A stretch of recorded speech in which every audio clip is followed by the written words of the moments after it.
The call to HOA President Brenda Hutchinson would later be classified as the moment when suburban warfare officially began. Within an hour, Brenda had mobilized the full HOA board, armed with clipboards, measuring tapes, and 47 years of collective passive-aggressive experience. They arrived at the park like a beige-clad army, ready to enforce community standards against what they perceived as a hostile occupation force. Colonel Martinez, I presume? Brenda's smile could freeze hellfire. I'm Brenda Hutchinson, HOA President, and we need to discuss your numerous violations. Colonel Martinez, who'd survived insurgent attacks and diplomatic nightmares, found himself facing something entirely new: bureaucratic warfare waged by retired suburban mothers with too much time and an unshakable belief in the power of laminated documentation. Ladies, I'm going to explain this once more. Actually, Karen interrupted, pulling out a folder thick enough to stop bullets. You are going to explain a few things to you. What followed was a 4-hour siege of regulations, citations, and strongly worded warnings. The HOA board, led by Karen's relentless energy, systematically documented every violation: unauthorized tent placement, improper vehicle parking, failure to maintain regulation grass height around equipment, and the egregious use of military camouflage green instead of the approved desert sage color palette. The military's breaking point came when Karen demanded they relocate a crucial communications array because it blocked Mrs. Henderson's view of her bird feeder. Ma'am, Sergeant Rodriguez said through gritted teeth, that equipment is monitoring potential terrorist communications, and Mrs. Henderson is monitoring her cardinals. Karen shot back, which were here first. Colonel Martinez made a call. 20 minutes later, a black sedan arrived, disgorging 2 individuals in dark suits who spoke in hushed, serious tones about national security and federal jurisdiction. Karen listened to their entire presentation, nodding thoughtfully, then opened her binder to a section marked Federal Compliance Issues. Gentlemen, while I appreciate your position, you'll find that the Whispering Pines Community Covenant, filed with the county in 1987, specifically addresses federal encroachment on private community standards. She handed them a laminated document. Page 63, subsection 12. Agent Johnson, who'd handled international incidents and diplomatic crises, stared at the laminated page with growing horror. The HOA covenant was ironclad, filed as a legal document, and technically binding. Mrs. Whitmore, Agent Johnson said carefully, you're saying your HOA regulations supersede federal authority?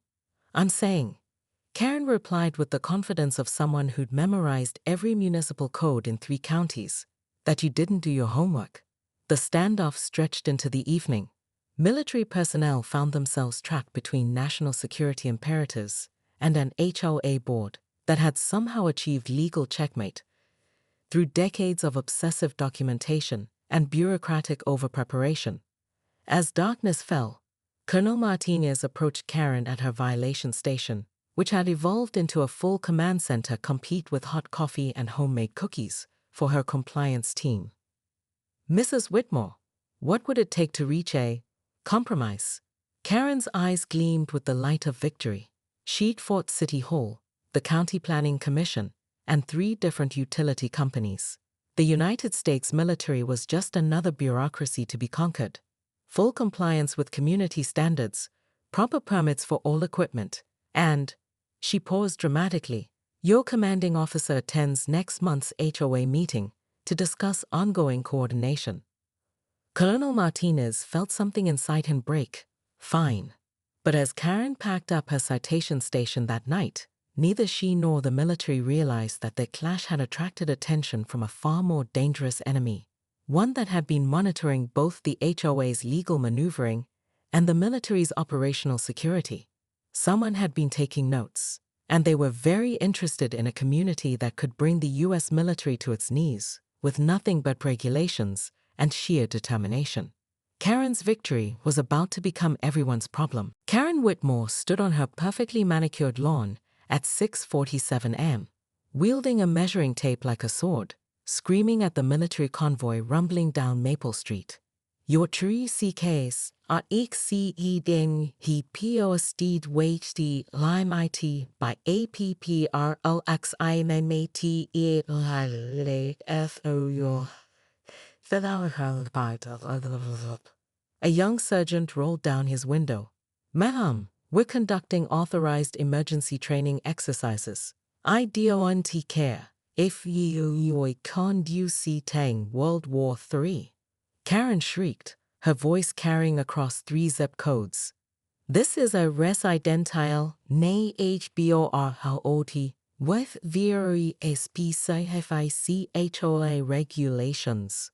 20 minutes later, she was handcuffed to her own mailbox. But that was just Tuesday. Wednesday brought the incident with the helicopter.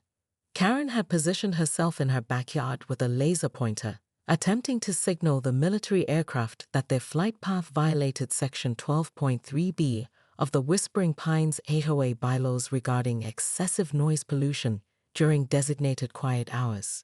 The pilot, assuming he was being targeted by hostile forces, called in backup.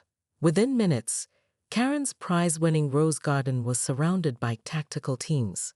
This is highly irregular, she shouted from behind her garden gnome, which she drafted as cover.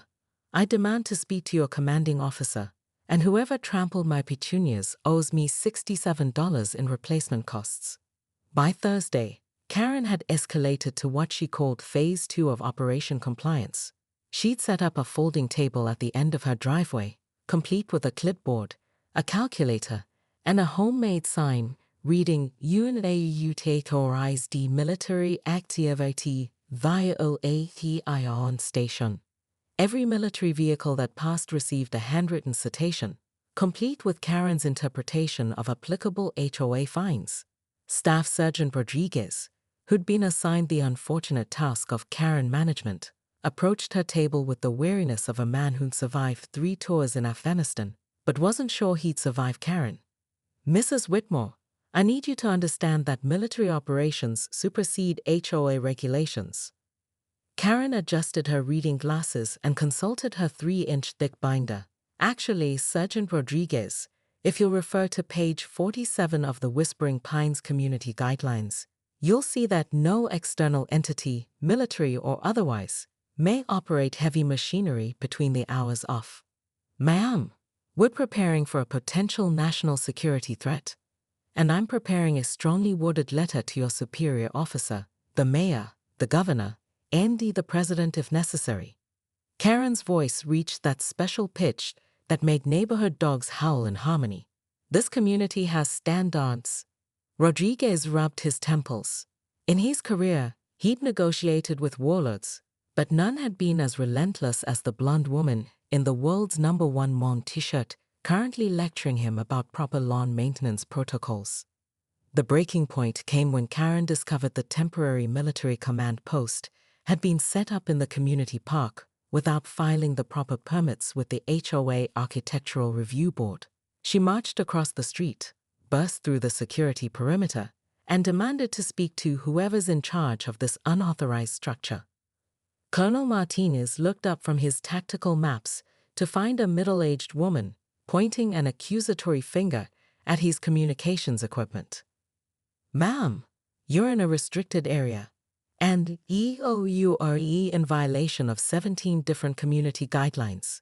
Karen produced her binder with a flourish, starting with the fact that your camouflage tents clash horribly with our seasonal landscaping theme. The colonel's eye twitched. Security, escort Mrs. Whitmore to the perimeter. I'm not going anywhere until someone explains to me why nobody filled out Form 23A for temporary structure installation. That's when Karen made the mistake that would change everything.